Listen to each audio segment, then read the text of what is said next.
அரசியல் பரபரப்பை ஏற்படுத்தக்கூடிய ஒரு தொகுதியா இன்னைக்கு நம்ம பார்க்க இருக்கிறது முதலத்தூர் தொகுதி தான். முதலத்தூர் தொகுதியில் யார் நிப்பாட்ட போறாங்க, யார் ஜெயிக்க போறா, எந்த கட்சி யாருக்கு சீட்டு கொடுக்க போறாங்க, யார் நின்றா இதில் வெற்றி பெறலாம் அப்படிங்கிறத நம்ம பார்க்கலாம். அனைவருக்கும் வணக்கம். தொடர்ந்து ஆதரவளித்தோர் அனைத்து அன்பு உள்ளங்களுக்கும் மிக்க நன்றி. முதல் முறையாக இந்த சேனலை நீங்கள் பார்க்குறீங்க அப்படின்னா சப்ஸ்கிரைப் பண்ணிட்டு பாருங்கள். வாங்க வீடியோக்குள்ளே போகலாம். முதலத்தூர் தொகுதி அப்படின்னாலே அதில் மிகப்பெரிய சிறப்பு என்ன அப்படின்னா பசுமனையா முத்துராமலிங்க தேவர் நின்று வெற்றி பெற்ற தொகுதி. இந்த தொகுதியில் யார் நின்றால் வெற்றி பெறலாம், யாரோட கூட்டணி சேர்ந்தால் இதில் வெற்றி பெறலாம் அப்படிங்கிறதான் இங்கே எதிர்பார்ப்பாகவும் இருக்குது. நம்ம அதை பற்றி தான் நம்ம தொடர்ந்து பார்க்க போகிறோம். 2026 சட்டசபை தேர்தல் வர இருக்குது. இந்த தேர்தலில் பார்த்தீங்கன்னா எல்லாருமே அவங்கவுங்க கூட்டணி கணக்குகளை போட்டுக்கிட்டு இருக்காங்க. இன்னும் ஒரு 8 மாதம் தான் இருக்குது. இந்த 8 மாதத்துக்குள்ளே தேர்தல் நடந்துடும். அதுக்கடுத்து ஆட்சி மாற்றமே ஏற்படலாம், இல்லை அதே திமுகவே ஆட்சி அமைக்கக்கூடிய சூழல் கூட ஏற்படலாம். ஆனால் இந்த தேர்தல் வந்தால் உடனே பார்த்தீங்கன்னா எல்லா கட்சிகளுமே அவங்கவுங்க கூட்டணி பலப்படுத்த ஆரம்பிச்சிட்டாங்க. திமுக ஒரு வலுவான ஒரு கூட்டணியில் இருக்குது. அதை உடைக்கிறது கொஞ்சம் சிரமம்தான். 2019 பாராளுமன்ற தேர்தலில் இருக்கிறாங்க. 2019, 21, 24, இப்போ 2026 வரைக்குமே அவங்களுடைய பயணம் தொடங்குது. ஒரு மெகா கூட்டணி அப்படின்னா அன்றைக்கி திமுக வச்சிருக்கிறது அந்த கூட்டணி. இப்போ எடப்பாடி பழனிசாமி பக்கம் கூட்டணி இருக்கிறாங்க அப்படின்னா பிஜேபி மட்டும்தான் கூட்டணியில் இருக்குது. வேறு யாரும் கூட்டணிக்கு வர தயாராகவும் இல்லை. எடப்பாடி பழனிசாமி தலைமையை நம்பவும் தயாராகவும் இல்லை. ஏன்னா இன்றைக்கி அதிமுக பிளவாக இருக்கிறதுனால எடப்பாடி பழனிசாமி கூட்டணிக்குள்ளே போனோம்னா வெற்றி பெற முடியாது அப்படின்னு சொல்லி எல்லா கட்சியினருமே நினைக்கிறாங்க. அதனால தான் கூட்டணிக்கும் போக முடியல. ரெண்டாவது பார்த்திங்கன்னா அதிமுக பிஜேபியோட கூட்டணி வச்சதுனால இது திமுக அதிருப்தியில் இருக்கக்கூடிய அந்த கட்சிகளுமே எடப்பாடி பழனிசாமியோட கூட்டணி வைக்க ரொம்ப தயங்குறாங்க. பிஜேபி இல்லை அப்படின்னா ஒருவேளை கூட்டணி அமைச்சிருக்கலாம். எடப்பாடி பழனிசாமி இப்போ சுற்றுப்பயணம் போகிறார் இல்லையா, அந்த சுற்றுப்பயணத்தை கூட அவர் சொல்கிறார், நாங்கள் மெகா கூட்டணி அமைப்போம் அப்படிங்கிறாரு. மெகா கூட்டணி எப்படி அமைக்க போகிறாருன்னு தெரியல. இப்போ 2024 அதை தான் சொன்னார், 2026 அதை தான் சொல்லிகிட்டு இருக்கிறாரு. இந்த கூட்டணிக்குள்ளே யார் வர்றாங்க போகிறாங்க அப்படிங்கிற கணக்கை விட இந்த கூட்டணிக்குள்ளே யாரும் வரமாட்டாங்க அப்படிங்கிறதான் பொதுவாக எல்லாருமே பேசுகிறாங்க. இன்னொரு பக்கம் பார்த்திங்கன்னா தமிழக வெற்றி கழகம் அப்படின்னு சொல்லி நீங்கள் எடுத்துட்டிங்கன்னா ஒரு திரைத்துறையில் நம்பர் 1 பொசிஷனில் இருந்தவர், இன்றைக்கி திரைப்பிரபலமாக இருந்தவர், இப்போ மக்களுக்கு சேவை செய்யணும்னு சொல்லிவிட்டு அவர் ஒரு தனியாக நடிகர் விஜய் அவர்கள் தமிழக வெற்றி கழகம் அப்படிங்கிற ஒரு கட்சியை ஆரம்பிச்சிருக்கிறாரு. இதை ரசிகர்களாக இருந்தவங்க எல்லாருமே தொண்டர்களாக மாறி இருக்கிறாங்க. புதுசாக ஒரு கட்சி ஆரம்பிக்கும் போது பார்த்திங்கன்னா தமிழகத்தை பொறுத்தளவு மக்களை பொறுத்தளவு ஒரு எதிர்பார்ப்பு இருக்கும். இவர் என்ன செய்ய போகிறார், ஏதாவது செய்வாரா, மாற்றா வருவாரா அப்படின்னு சொல்லி எல்லாருமே எதிர்பார்த்துட்டு இருக்காங்க. அதிமுகவுக்கு மாற்று நாங்கள் தான் அப்படின்னு சொல்லி தமிழக வெற்றி கழகம் அவங்களும் இப்போ தேர்தல் வேலையில் ஆரம்பிச்சிட்டாங்க. 2 கோடி உறுப்பினர்கள் நாங்கள் சேர்க்கணும் அப்படிங்கிற இலக்கோடு அவங்களும் பயணத்தை தொடங்கிட்டாங்க. 2வது மாநில மாநாடுன்னு சொல்லிவிட்டு மதுரையில் நடைபெற இருக்குது. அதற்கு அடுத்து முக்கியமாக நம்ம பார்க்க போகிறது பார்த்திங்கன்னா 2024 பாராளுமன்ற தேர்தலில் 8% வாக்குகள் வாங்கி மாநில அந்தஸ்து பெற்ற ஒரு கட்சியாக அன்றைக்கி நாம் தமிழர் கட்சி இருக்குது. 2016, 19, 21, 24 அப்படின்னு சொல்லிட்டு இப்படி பல தேர்தல்களை சந்தித்து கிட்டத்தட்ட ஒரு 8% மேலே வாக்குகள் வாங்கி ஒரு மாநில அந்தஸ்து பெற்ற ஒரு கட்சியாக இன்றைக்கி நாம் தமிழர் கட்சி இருக்குது. அவங்களுமே பார்த்திங்கன்னா 117 ஆண் 117 பெண் அப்படின்னு சொல்லி சம உரிமையோடு இன்றைக்கி 234 தொகுதியில் ஆட்களை நிப்பாட்டி அவங்களும் தேர்தல் வேலையை செய்ய ஆரம்பிச்சிட்டாங்க. ஒவ்வொரு இடத்துலையும் பிரச்சாரங்களை மேற்கொள்ள ஆரம்பிச்சிட்டாங்க. இப்போ டெய்லி பார்த்திங்கன்னா சீமான் அவர்களுடைய பேட்டியே தெரிஞ்சு போகும் எந்தெந்த இடத்துல எங்கெங்கே பிரச்சாரம் பண்ணிகிட்டு இருக்காங்க அப்படின்னு. இப்போ இன்றைக்கி அதிமுக 2026 தேர்தலில் வெற்றி பெற்று ஆட்சி அமைக்கணும் அப்படின்னா அதிமுக ஒருங்கிணைக்கணும். அந்த அதிமுக ஒருங்கிணைப்புக்கு தவிர வேறு வழியே இல்லை அப்படிங்கிற மாதிரி தான் இருக்குது. எடப்பாடி பழனிசாமி என் தலைமையே போதும், நான் 2024 நான் என்னுடைய தலைமையில் நான் 20% வாக்கு நான் வாங்கிட்டேன், அதனால் இனிமேல் யாரையும் சேர்க்கறதுமான வாய்ப்புலாம் இல்லை, எங்களுடைய தலைமையே போதும், நாங்கள் தேர்தல் காலத்தை போய் சந்திச்சுட்டு நாங்கள் வெற்றி பெற்றுவோம் அப்படின்னு சொல்லி ஒரு இருமாப்போடு அரசியல் அணுகுனாலுமே ஐயா ஓபிஎஸ் அவர்கள் இல்லாமல் எடப்பாடி பழனிசாமி அவர்கள் வெற்றி பெற முடியுமா அப்படிங்கிறதா ரொம்ப முக்கியம். இப்போ எடப்பாடி பழனிசாமியை நம்பி கூட்டணி கட்சிகள் யாரும் வர தயாராகவும் இல்லை. பிஜேபியோட கூட்டணி வச்சதுனால அது மக்கள் ஆதரவு இல்லாத ஒரு கூட்டணியாகவும் இருக்குது. ஐயா ஓபிஎஸ் அவர்கள் அந்த கூட்டணிக்குள்ளே இல்லை அப்படின்னா அதிமுக வெற்றி பெற முடியாது அப்படிங்கிற ஒரு சூழலும் ஏற்படுது. இன்றைக்கி என்டிஏ கூட்டணிக்குள்ளே இருக்கிற கட்சிகள்லாம் பார்த்திங்கன்னா எடப்பாடி பழனிசாமி தலைமை ஏற்றுக்கிற மாதிரியும் தெரியலை. இப்போ எல்லாருமே கூட்டணி ஆட்சி அப்படின்னா உங்களோட கூட்டணி வச்சுக்கிறோம், இல்லையா நாங்கள் வெளியில் போகிறோம் அப்படிங்கிற மாதிரி இருக்குது. வெளியில் எங்கே போகிறாங்க அப்படின்னா அதுக்கும் ஒரு ஆப்ஷன் இருக்குது. தமிழக வெற்றி கழகம் இருக்கிறதுனால நாங்கள் வந்து அங்கே போய் சேர்ந்துருவோம் அப்படிங்கிற மாதிரியான ஒரு இதில் தான் வந்து எல்லாருமே வந்து பேசிகிட்டு இருக்காங்க. இப்போ 2026 சட்டசபை தேர்தல் வருதுன்னு வச்சுங்களேன். இப்போ எல்லாரும் எதிர்பார்க்குற தொகுதி அப்படின்னு சொல்லி பார்த்தீங்கன்னா முதலத்தூர் தான். இந்த முதலத்தூர் தொகுதியில் யார் நின்றா வெற்றி பெறுவாங்க அப்படின்னா மீண்டும் வந்து ராஜகண்ணப்பன் நின்றா கண்டிப்பாக வெற்றி பெறுவார் அப்படிங்கிற மாதிரியான ஒரு சூழல் தான் அங்கே ஏற்படுது. இங்கே வந்து முக்குளத்தூர் வாக்குகளாக இருக்கட்டும், இஸ்லாமியர் வாக்குகளாக இருக்கட்டும், தேவேந்திர வாக்குகளாக இருக்கட்டும், பட்டியலேந்திர வாக்குகளாக இருக்கட்டும், யாதவருடைய வாக்குகளாக இருக்கட்டும், இங்கே எல்லா வாக்குகளுமே வந்து கணிசமாக இருக்குது.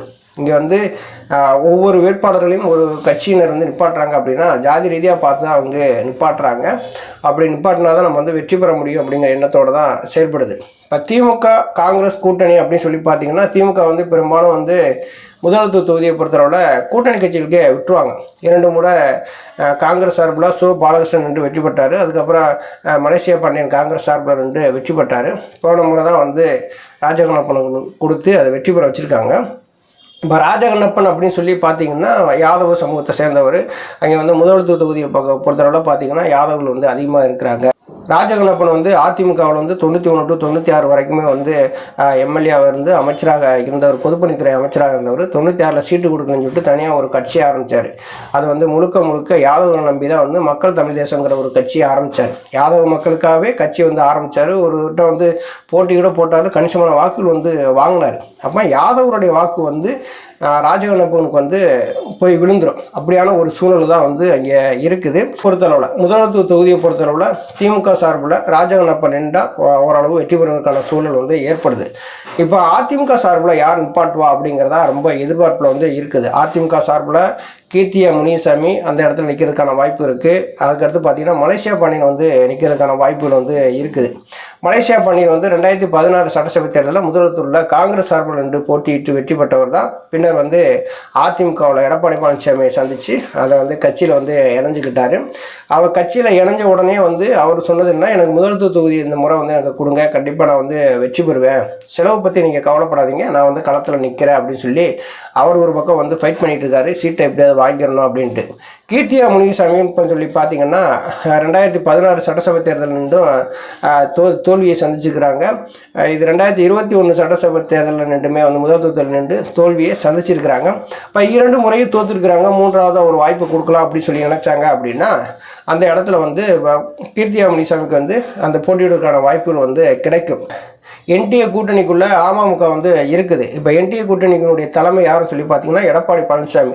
ஒருவேளை அந்த இடத்துல வந்து இப்போ அமமுகவுக்கு அந்த சீட்டை ஒதுக்கலாம் அப்படின்னு சொல்லி பார்த்தீங்கன்னா அமமுகவினுடைய மாவட்ட செயலாளர்களுடைய முருகனுக்கு அந்த இடம் கொடுக்கறதுக்கான வாய்ப்புகளும் வந்து இருக்குது. ஒருவேளை எடப்பாடி பழனிசாமி டிடிவி தினகரன் எங்களுடைய கூட்டணி கட்சின்னு சொல்லி ஏற்றுக்கிட்டாங்க அப்படின்னா அமமுகவுக்கு வந்து கொடுக்கக்கூடிய வாய்ப்பு வந்து இருக்குது. 2011 பார்த்தீங்கன்னா முருகன்கிறவர் வந்து அந்த தொகுதியில் நின்று வெற்றி பெற்றிருக்காரு. இதே மாதிரி ஒரு கூட்டணி கணக்கோடு தான் எல்லாருமே வந்து காய்களை வந்து நகர்த்திக்கிட்டு இருக்கிறாங்க. முதலத்தூர் தொகுதியை பொறுத்தவரை பார்த்தீங்கன்னா இஸ்லாமியர் வாக்குகள், பட்டியலேந்திர வாக்குகள், தேவேந்திர வாக்குகள், யாதவர் வாக்குகள், இந்த வாக்குகள் பூரா பார்த்தீங்கன்னா பெரும்பாலும் வந்து திமுக பக்கம் போய் சேருவதற்கான வாய்ப்புகள் தான் நிறையா வந்து இருக்குது. ஏன் அப்படி சொல்கிறேன் அப்படின்னா இவங்க பட்டியலேந்திர வாக்குகள் அப்படின்னு சொல்லி பார்த்தீங்கன்னா அதிமுகவுக்கு போகிறதுக்கான வாய்ப்புகள் வந்து குறைவு. இது யாதவர் வாக்குகளும் அதே மாதிரி தான். ராஜகண்ணப்பன் நின்றா அதிமுகவுக்கு போகிறதுக்கான வாய்ப்பு குறைவு. இஸ்லாமியர் வாக்குகள் அப்படிங்கிற திமுகவுக்கு கண்டிப்பாக வந்து சேரும். அதுக்கடுத்து பார்த்தீங்கன்னா தேவேந்திரர்களுடைய வாக்குகள் இவங்கெல்லாம் வந்து பார்த்தீங்கன்னா திமுகவினுடைய அபிமானியாக வந்து இருக்கிறவங்க, அதனால் அந்த வாக்குகள் பூராமே அவங்க வந்து சேரும். இப்போ 2016 அப்படின்னு சொல்லி பார்த்தீங்கன்னா அதில் காங்கிரஸ் சார்பில் நின்று போட்டியிட்டவர் தான் மலேசியா பாண்டியன். அவர் வந்து வெற்றி பெற்றார். அவர் பார்த்தீங்கன்னா கிட்டத்தட்ட 94,000 வாக்குகள் வந்து வாங்குறாங்க. கீர்த்தியா முனிசாமியும் வந்து போட்டியிட்டாங்க. அவங்க வந்து 84,000 வாக்குகள் வாங்கி வந்து தோல்வியை வந்து தழுவுறாங்க. அதுக்கடுத்து வந்து பாஜக வந்து 5,000 ஓட்டு வாங்குது. மதிமுக வந்து ஒரு 8,000 ஓட்டு வாங்குறாங்க. 2021 சட்டசபை தேர்தல்னு சொல்லி பார்த்தீங்கன்னா ராஜகண்ணப்பன் வந்து திமுக சார்பில் போட்டிடுறாரு. அதிமுக சார்பில் கீர்த்தியா முனிசாமி வந்து போட்டிடுறாரு. அதுக்கடுத்து பார்த்தீங்கன்னா அம்மா மக்கள் முன்னேற்ற கழகம் 2021 புதுசாக டிடிவி தினகரன் கட்சியை ஆரம்பித்து அந்த களத்தில் வந்து அம்மா மக்கள் முன்னேற்ற கழகம் சார்பாக வந்து முருகன் வந்து போட்டிடுறாரு. அதுக்கு வந்து நாம் தமிழர் கட்சியும் வந்து போட்டியிடுது. இப்போ ராஜகண்ணப்பனுடைய வாக்கு சதவீதம் பார்த்தீங்கன்னா 46% இருக்குது. கீர்த்தியா முனிசாமியினுடைய வாக்கு சதவீதம் 36 இருக்குது. இது அமமுகவினுடைய கட்சியினுடைய வாக்கு சதவீதம் 8 இருக்குது. அதுக்கடுத்து நாம் தமிழர் கட்சியினுடைய வாக்கு சதவீதம் 5 இருக்குது. இப்போ ராஜகண்ணப்பன் வந்து பார்த்தீங்கன்னா 1,01,000 வாக்கு தான் வாங்குறாரு. கீர்த்தியா முனிசாமின்னு சொல்லி பார்த்தீங்கன்னா ஒரு 80 சில்லற வாக்குகள் வாங்குறாங்க. அதுக்கடுத்து அம்மா மக்கள் முன்னேற்ற கழகம் வந்து கிட்டத்தட்ட ஒரு 20,000 வாக்குகள் வந்து வாங்குறாங்க. 2021 சட்டசபை தேர்தலில் அதிமுகவுக்குள்ள அம்மா மக்கள் முன்னேற்ற கழகத்தை ஒரு கூட்டணிக்குள்ள இணைச்சிருந்தாங்க அப்படின்னா இன்னைக்கு அதிமுக அந்த இடத்துல கீர்த்தியா முனிசாமி வந்து வெற்றி பெற்றிருப்பாங்க. ஆனால் எடப்பாடி பழனிசாமி என்ன பண்ணிட்டாரு, அமமுகவை கூட்டணிக்குள்ளே இழுக்கக்கூடாது அப்படின்ட்டாங்க. ஐயா ஓபிஎஸ் அவங்க தொடர்ந்து சொல்கிறாங்க, நம்மளுடைய வாக்குகள் தான் வெளியில் போகுது, கண்டிப்பாக வந்து டிடிவி தினகரனை நம்ம கூட்டணிக்குள்ளே வச்சுக்கிட்டோம்னா அப்படின்னா கண்டிப்பாக நம்ம வெற்றி பெறலாம் அப்படின்னு சொன்னாங்க. இப்போ முதலத்து தொகுதியில் வந்து கீர்த்தியா முனிசாமி தோற்றதுக்கு மிக முக்கியமான காரணம் அப்படின்னு சொல்லி பார்த்தீங்கன்னா முக்குளத்தூர் வாக்குகள் வந்து அங்கே கீர்த்தியா முனிசாமிக்கு வந்து விழுகலை. இப்போ ஏன்னா எடப்பாடி பழனிசாமி தலைமையில் தான் அந்த 10.5% இடஒதுக்கீடு மிகப்பெரிய அளவில் வந்து எதிரொலிச்சது தென் மாவட்டங்களில். இப்போ பாட்டாளி மக்கள் கட்சி கேட்டாங்கன்னு சொல்லி கொடுத்தாங்க இல்லையா, அந்த 10.5% வந்து தென் மாவட்டங்களில் இருக்கிற பெரும்பான்மையாக வாழக்கூடிய முக்குளத்தூர் மக்களுக்கு வந்து துரோகம் பண்ணிட்டு தான் அங்கே வந்து பாட்டாளி மக்கள் கட்சி கொடுத்தாரு. அப்படி இருக்கையில் நாங்கள் எடப்பாடி பழனிசாமிக்கு எதுக்கு நாங்கள் ஓட்டு போடணும், அதிமுகவுக்கு எதுக்கு ஓட்டு போடணும் அப்படின்னு சொல்லி தான் கீர்த்தியா முனிசாமி வந்து அந்த இடத்துல வந்து தோல்வியை வந்து தழுவுனாங்க. இந்த முறை களம் எப்படி அமைப்போகுது அப்படின்னு பார்த்தீங்கன்னா திமுக சார்பில் கண்டிப்பாக வந்து ராஜகண்ணப்பன் தான் அந்த தொகுதியில் வந்து போட்டியிடுவார். வெற்றி பெறுவதற்கான வாய்ப்புகள் வந்து நிறையா இருக்குது. அந்த ராஜகண்ணப்பனுக்கு வந்து டஃப் ஃபைட்டு கொடுக்கணும் அப்படின்னு சொல்லி பார்த்தீங்கன்னா இந்த முறையும் வந்து பார்த்தீங்கன்னா மலேசியா பணியனுக்கு அந்த அதிமுக சார்பில் சீட்டு கொடுத்து அதிமுக ஒருங்கிணைந்தால் நீங்கள் வந்து டஃப் ஃபைட்டு கொடுக்கறதுக்கான வாய்ப்புகள் வந்து நிறையா இருக்கும். அதிமுக வந்து பிளவில் இருக்கிறதுனால மலேசியா பாண்டியன் வந்து அந்த களத்தில் நின்றால் முதல் தொகுதியில் வந்து நின்றாலுமே அந்த முக்குளத்தூருடைய வாக்குகள் வந்து பெரும்பாலும் வாக்குகள் வந்து மலேசியா பாண்டியன் போய் விழுகிறதுக்கான வாய்ப்புகள் வந்து ரொம்ப குறைவு தான். ஏன்னா அதிமுக ஒருங்கிணையாமல் இது ராஜகண்ணப்பனை வந்து வீழ்த்தவே முடியாது. இன்றைக்கி அந்த மாதிரியான ஒரு சூழல் தான் வந்து உருவாகிருக்கு. முதலத்து தொகுதியை பொறுத்தவரை இங்கே இருக்கிற மக்கள் என்ன சொல்கிறாங்க அப்படின்னா அதிமுக ஒருங்கிணைந்தால் ராஜகண்ணப்பனை வீழ்த்தலாம், அப்படி இல்லை ஒருங்கிணையாமல் நாங்கள் இப்படி தான் தேர்தல் சந்திப்போம் அப்படின்னா கண்டிப்பாக வந்து இந்த முறை வந்து அதிமுக முதலத்து தொகுதியில் டெபாசிட் இருக்கக்கூடிய சூழல் வந்து ஏற்படும். ராஜகண்ணப்பன் வந்து ஈஸியாக ஜெயிச்சுட்டு போயிடுவார். இன்றைக்கி நாம் தமிழர் கட்சிக்கான வாக்கு சதவீதம் அது இங்கே ஏற்கனவே வந்து 2021 வந்து ஒரு 5% வாக்கு வாங்கியிருக்காரு. இந்த விட்டம் வந்து அதிகமாக கூடுவதற்கான வாய்ப்புகள் வந்து நிறையா இருக்குது அப்படிங்கிறதான் இங்கே இருக்கக்கூடியவங்க வந்து பேசுகிறாங்க. இப்போ ராஜகண்ணப்பனை எதுக்கணும் தோக்கடிக்கணும் அப்படின்னா இன்றைக்கி வந்து அதிமுக வந்து ஒருங்கிணைந்தால் மட்டும்தான் இது சாத்தியம். அதுக்கடுத்து ஒருங்கிணையாமல் நான் வந்து அதிமுக சார்பில் என்ற கட்சி கொடி சின்னம் இருக்குன்னு சொல்லிவிட்டு யாரை நிப்பாட்டினாலும் கீர்த்தியா முனிசாமியாக இருந்தாலும் சரிதான், மலேசியா பாண்டியனாக இருந்தாலும் சரிதான், ஆனால் நிற்கக்கூடியவங்க வந்து டெபாசிட் இருக்கக்கூடிய சூழல் தான் வந்து ஏற்படுது. நன்றி, வணக்கம்.